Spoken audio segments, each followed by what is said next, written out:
Amen. Alors, je vous ai dit, en fait,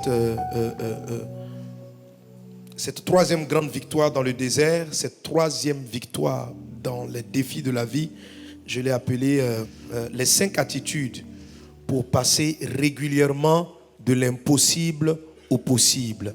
Alléluia. Je veux entendre un bon amen. Les 5 attitudes pour passer de l'impossible au possible. Alléluia. Dans ta vie de tous les jours, dans ta vie, tu seras confronté à des situations qu'on peut dire impossibles à traiter. Ça peut être des situations sanitaires, des problèmes de santé. On se dit là, c'est vraiment impossible. Mon frère, ma soeur, mon ami ou moi-même, avec ce mal-là, je suis condamné à la mort, à partir. C'est une situation impossible. Mais du temps de Jésus, on a vu même Jésus ressusciter un mort de 4 jours. Alléluia. Donc ce que les hommes appellent impossible, Dieu le rend possible. Et pour vous qui êtes dans cette église, le miraculeux dans cette maison n'est pas rare. Alléluia. Dieu fait souvent, très souvent, des choses extraordinaires. Cette semaine, par exemple, on était tellement contents de voir, pendant que j'arrivais au culte du mercredi, cette maman qui m'approche avec sa fille en train de marcher. Elle dit, pasteur, je suis venu. Je dis, mais qu'est-ce qui se passe? Et elle me présente sa fille qui était venue un des samedis des miracles, qui ne marchait pas, qui ne voyait pas, qui avait été frappée de AVC, qui avait des problèmes de diabète. Et Jésus-Christ, ce soir-là, lui a ouvert les yeux. Elle est en larmes. Il y a plusieurs samedis. Amen. Elle a marché. Et mercredi passé, je l'ai vu arriver au culte, cette jeune dame, en marchant. Et le mercredi, au rendez-vous des champions, on a pris son témoignage. Hier, on l'a encore visionné. Et ça a déclenché plusieurs miracles. Amen. Donc, si vous êtes dans cette église, le surnaturel est fréquent ici. Surnaturel pour pouvoir aux besoins, surnaturel dans tous les domaines. Alléluia. Alléluia. Alors, si tu écoutes ce que je vais te dire, ça ne va pas devenir quelque chose de rare pour toi. Tu en as besoin. Il y a des fois, tu as besoin que Dieu te démarque de manière surnaturelle. Il y a des fois, certaines fois, tu as besoin d'une accélération divine hors du commun. Et cela arrive dans ta vie, dans le nom de Jésus de Nazareth. Amen. Et entrer dans cette dimension-là fait partie donc de la victoire sur une catégorie d'épreuves à laquelle tout croyant et tout homme même dans sa vie est confronté. Amen. C'est la 3e épreuve sur les 10. Notre thème de série entier, c'est 11 victoires pour 10 types de défis. 11 victoires pour 10 types de défis. Ça, c'est notre thème, c'est le thème de la série. Et dans cette série-là, nous sommes au défi numéro 3.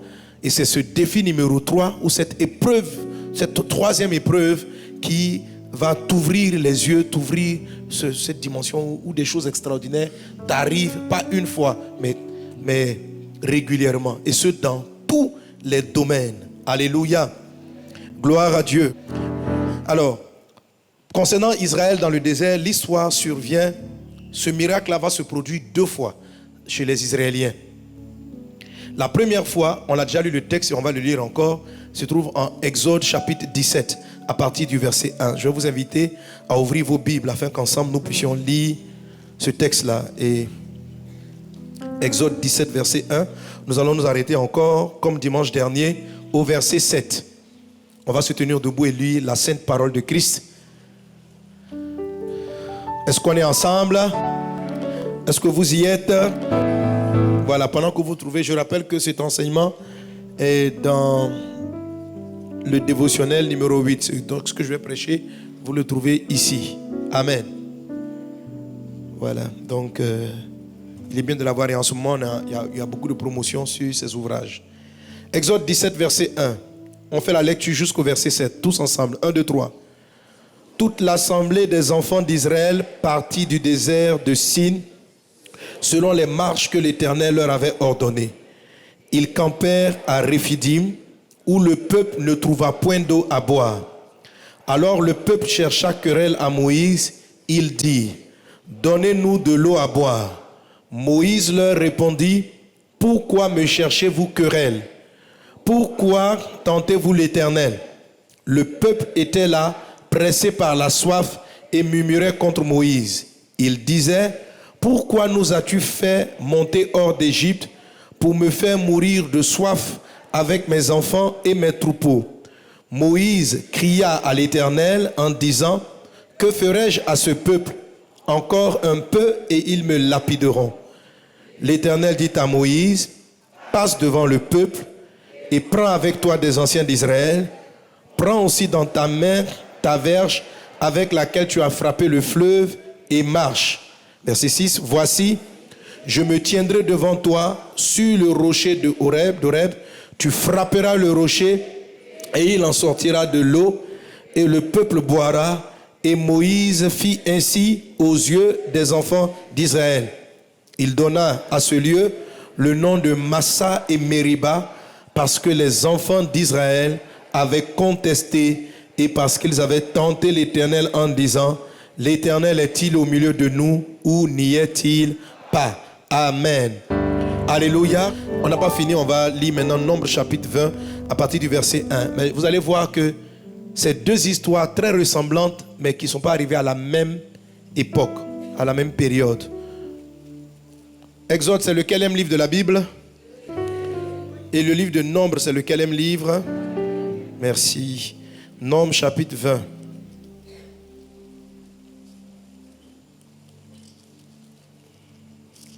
Vous y êtes? Nous allons commencer au verset 1. Alors, vous allez voir la similitude de ces deux histoires. Amen.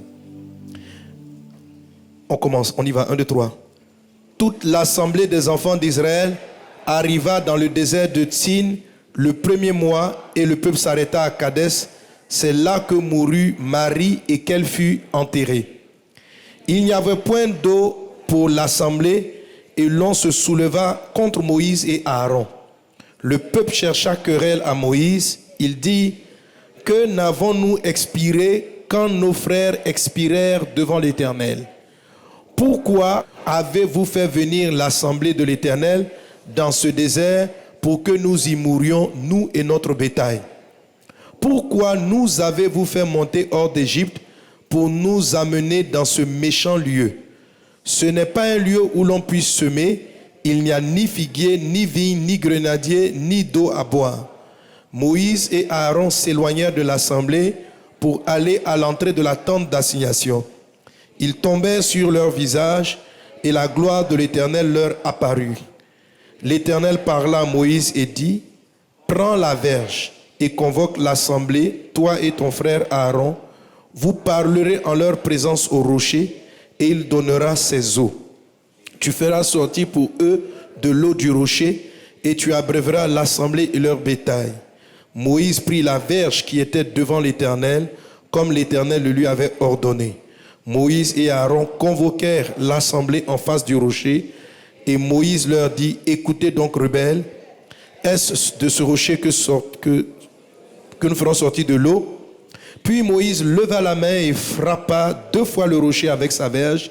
Il sortit de l'eau en abondance. L'assemblée but et le bétail aussi.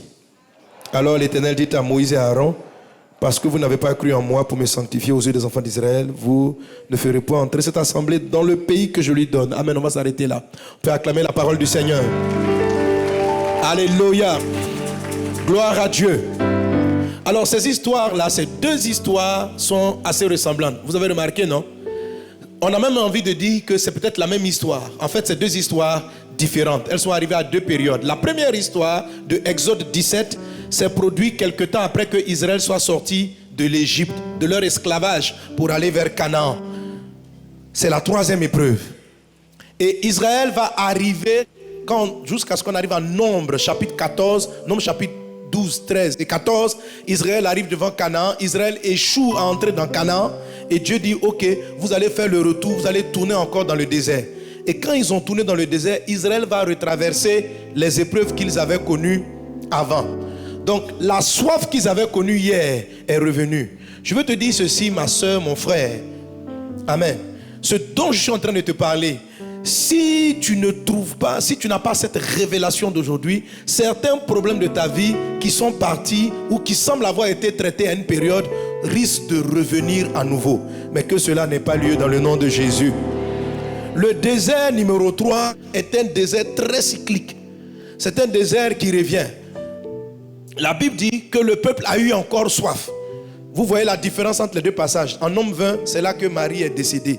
Marie, la sœur, la grande sœur, amen, de Moïse. Et dans ces deux histoires où Israël avait la même épreuve, ils avaient soif, ils étaient pressés par la soif. Dieu a donné la solution de la même manière. Allez faire sortir de l'eau d'un rocher. Faire sortir de l'eau du rocher. Est-ce qu'on est ensemble? Dans les deux textes, le peuple pressé par la soif. Dans la deuxième fois, tellement ils étaient pressés par la soif, ils disent: Moïse, pourquoi tu nous as amenés dans un méchant lieu? C'est-à-dire, tellement le lieu est méchant, au lieu de dire lieu méchant, même on dit méchant lieu. C'est-à-dire, on dit méchant avant de voir le lieu. Est-ce qu'on est ensemble? Le peuple était dans la souffrance. Il dit: mais Moïse, quelle est cette histoire? Nous sommes fatigués. Et Moïse va faire la même chose dans les deux cas. Il va crier à Dieu. Alléluia. Et ça, on va, si vous parcourez par les deux passages, vous allez voir comment les précédentes clés se sont, les différentes attitudes, parmi les 5 attitudes se sont réalisées. Alors, amen. L'épreuve numéro 3, dans les deux cas, il y a de la soif. Quelqu'un est avec moi? La soif. La soif. Et j'aime à le rappeler, pour nos nouveaux et pour les anciens, quand Dieu dit que tu as soif, c'est-à-dire que tu as un désir ardent de voir un besoin indispensable être comblé. Amen. Amen. Quand tu sens que tu n'as pas la santé et tu aspires à être en bonne santé, on peut dire que tu as soif. Parce que Dieu te donne la santé naturellement.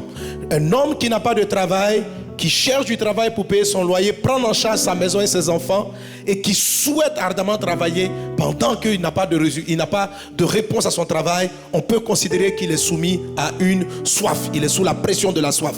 Une personne qui n'a pas la paix dans son foyer, pendant que Dieu a prévu que tu aies la paix dans ton foyer, et qui désire cette paix-là, on peut dire qu'elle est soumise à la soif.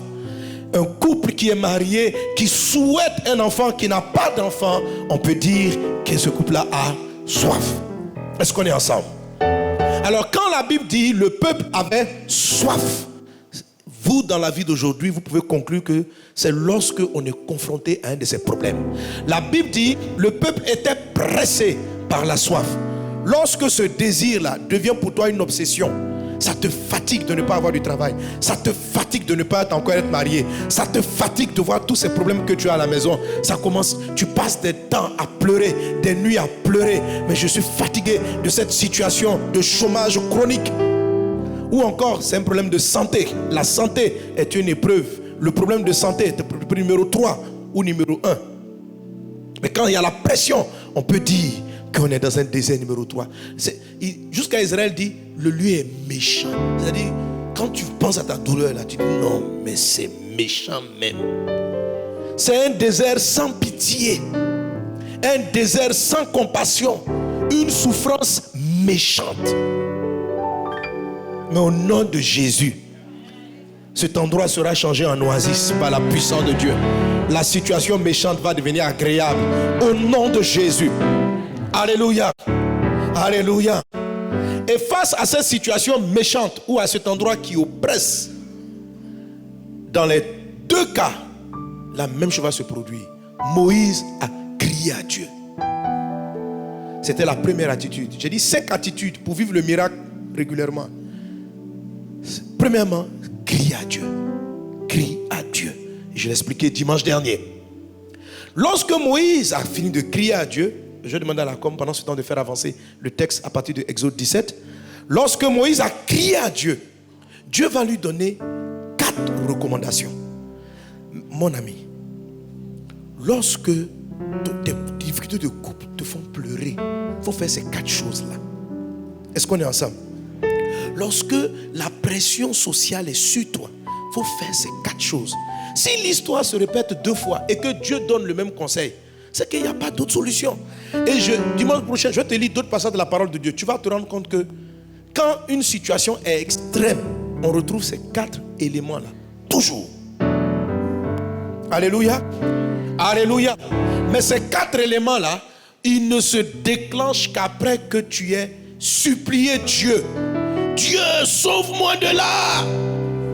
Tu dois crier. Pas augmenter ta voix, mais tu dois faire une prière qui vient de tes entrailles. En fait, même, c'est même pas que tu souhaites faire. C'est-à-dire que la pression même que tu vis là te dit. Voilà. Sauf que tu peux décider d'orienter ta colère, ta frustration contre des personnes. C'est ce que les Israéliens ont fait. Dans la pression, ils se sont pris à Moïse. Il y a des gens qui voient qu'ils sont pressés. Au lieu de crier à Dieu, tu t'en prends à ton mari. C'est à cause de toi, juste de la souffrance. C'est à cause de toi, notre foyer ne va pas bien. Ma soeur, tant que tu vas t'en prendre à ton conjoint, tu ne t'en sortiras pas. Il y en a d'autres, leur chômage, ils se souviennent des patrons qui ne les ont pas gardés, qui n'ont pas payé leurs dettes. Et ils sont aigris contre ce gens. Ce monsieur-là, je le hais. La Bible dit, on n'a qu'à aimer notre prochain. Mais le monsieur-là, il m'a fait du mal. Il m'a exploité et puis il m'a viré. Oh là là, quelle méchanceté. Justement, le désert numéro 3 est méchant. Donc tu rencontres des gens méchants. Qui a déjà rencontré un méchant? J'espère que toi-même tu n'en es pas un. Alléluia. Alléluia. Oui, parce que moi j'entends des témoignages où des frères font du mal à leurs frères. Des chrétiens qui sont là, ils renvoient leurs frères sans leur donner quelque chose. Et c'est bien. Amen. Donc un désert méchant. Ne fais pas comme les Israéliens. Arrête de te plaindre aux personnes qui sont des acteurs et qui participent consciemment ou inconsciemment à la douleur. Si tu t'arrêtes à eux, tu vas rater quelque chose de très puissant. Le problème est revenu parce que les Israéliens, par 2 fois, ils n'ont jamais compris la clé. Ils se sont plaints de Moïse. Moïse, lui, il a fait une chose, il a crié à Dieu. Il n'a pas crié contre Dieu. Il n'a pas dit, Dieu, je suis fatigué. Hein? C'est toi qui m'as dit de venir ici. Moi, je me suis envoyé moi seul. Non. Il dit, Dieu, sauve-moi.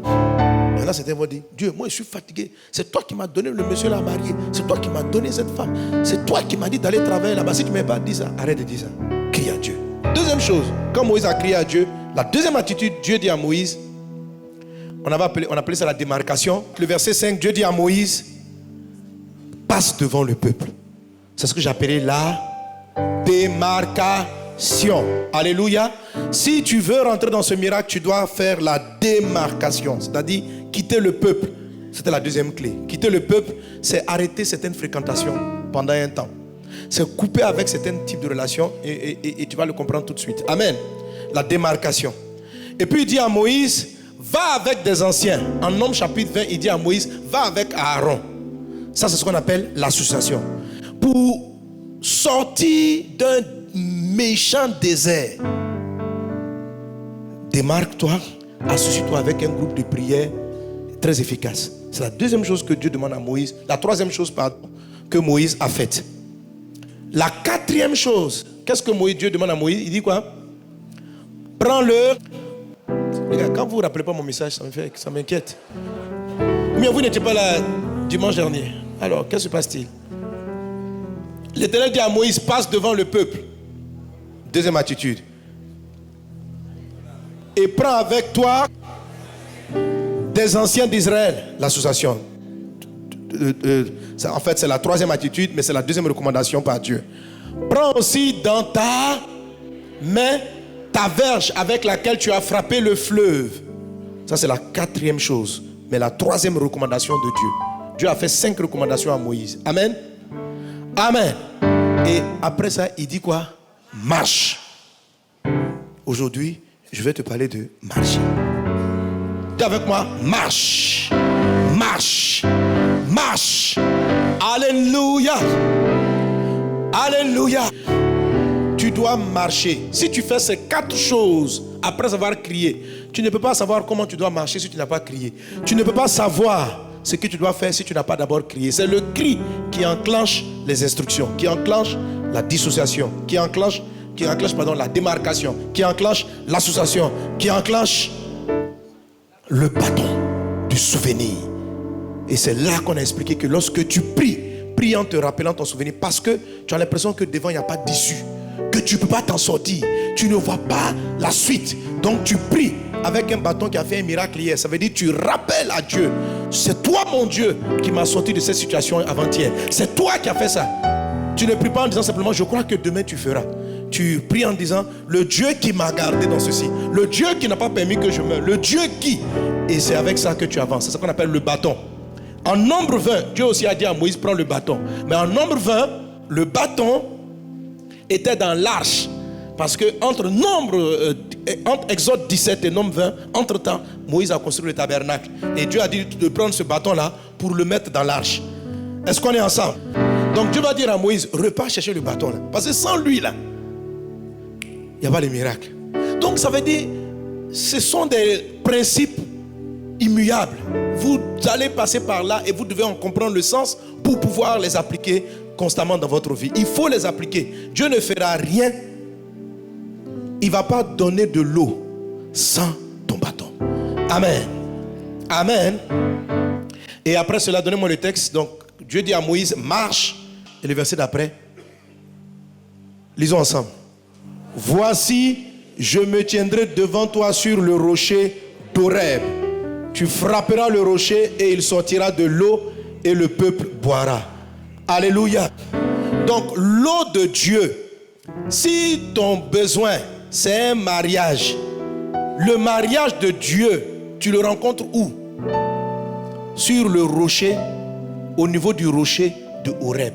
Si tu as soif, c'est un problème professionnel. Cette situation-là se décante où? Dis avec moi, le rocher. Dis avec moi, le rocher. Le rocher. Le rocher. Le rocher. Alléluia. Il dit Moïse, si tu quittes le peuple, si tu vas avec des anciens, si tu prends le bâton avec lequel j'ai fait des miracles hier, si tu marches, tu vas me voir sur le rocher d'Horeb. Et là, dis un mot et l'eau va venir en abondance. Amen. Amen. Donc après la marche, on rencontre le rocher. Laisse-moi pour que tu comprennes ce que c'est que la marche, laisse-moi te parler du rocher. Quelqu'un dit avec moi le rocher. Le rocher. Alléluia. Parce que c'est à cause de ce rocher-là que tu dois marcher. Si tu comprends le rocher, ce que tu dois chercher. Qu'est-ce que tu cherches? Le rocher. Amen. Dans 1 Corinthiens chapitre 10 verset 4, suis-moi très bien. 1 Corinthiens chapitre 10 verset 4. On l'a déjà lu aussi. On lit ensemble, il a dit quoi? Et qu'ils ont tous bu le même breuvage spirituel, car ils buvaient un rocher spirituel qui les suivait, et ce rocher était Christ. Amen. Donc ils ont tous bu là, ce sont les Israéliens. La Bible dit qu'ils ont bu un même breuvage spirituel. Donc l'eau même qui a couru là-bas, peut-être dans la vie réelle, c'était de l'eau physique, mais c'est de l'eau spirituelle. C'est le soulagement que Dieu te donne. C'est la manière dont Dieu résout tes problèmes. Alléluia. Donc ils ont tous bu au rocher, d'un rocher spirituel. Et ce rocher-là était quoi? Vous ne répondez pas bien. Ce rocher c'est qui? Ce rocher c'est qui? Dis avec moi Christ. Christ. Alors écoute-moi bien. Le rocher là, ce n'est pas Jésus. C'est Christ. Le rocher, ce n'est pas Jésus. C'est Christ. Bon. Amen. Amen. Le rocher qui va décanter ta situation pour toujours, ce n'est pas Jésus. Ce rocher était Christ. Quand la Bible dit Christ, là, il y a une différence. Je suis en train de dire à quelqu'un que si tu n'as pas vu ce qu'on appelle Christ, si tu n'as pas rencontré Christ, tes souffrances ne vont pas vraiment finir. Aujourd'hui, Dieu va décanter la situation, mais en nombre 20, c'est-à-dire quelques mois après, le problème va revenir. Tu vas trouver un travail, mais après, tu risques de le perdre à nouveau et te retrouver dans la même histoire.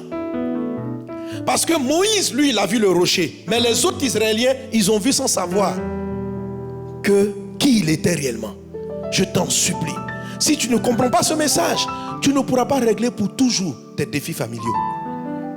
Dieu ne pourra pas indéfiniment étancher cette soif. Tu vas avoir les crises, on va les calmer. Les gens vont venir vous conseiller. On ne fait plus par là, vous avez compris. Madame, demande pardon à ton mari. Marie, demande pardon à ta femme. Ça va. Prions ensemble. Et puis chérie, on y va pour un nouveau tour. Jusqu'à nombre 20 revient. Nombre 20, c'est le retour de la même soif là. Pasteur, on commence encore. Vous êtes encore en palabre. Et on reprend. On règle. On prie pour vous. C'est bon, maintenant ça marche. Pasteur, ça va continuer. Il faut que tu trouves le rocher. Le rocher qu'on appelle Christ. Ce que tu cherches sur la terre, ça s'appelle Christ. Dis-moi Christ. Alors, Christ, dis-moi Christ encore. Je suis trop ému quand je parle de Christ. Je sais qu'il y en a qui ne comprennent pas. Comment Jésus n'est pas le Christ? Si, Jésus est le Christ. Alléluia. Alléluia. Jésus, quand on dit Jésus là, c'est lui le Christ. Mais un croyant peut connaître Jésus-Christ en mode Jésus. Et puis tu peux connaître Jésus-Christ en mode Christ. Je suis en train de dire que c'est ceux qui rencontrent Jésus en mode Christ qui ont le rocher, c'est-à-dire le miracle de Dieu qui les accompagne. La Bible dit, ce rocher les suivait.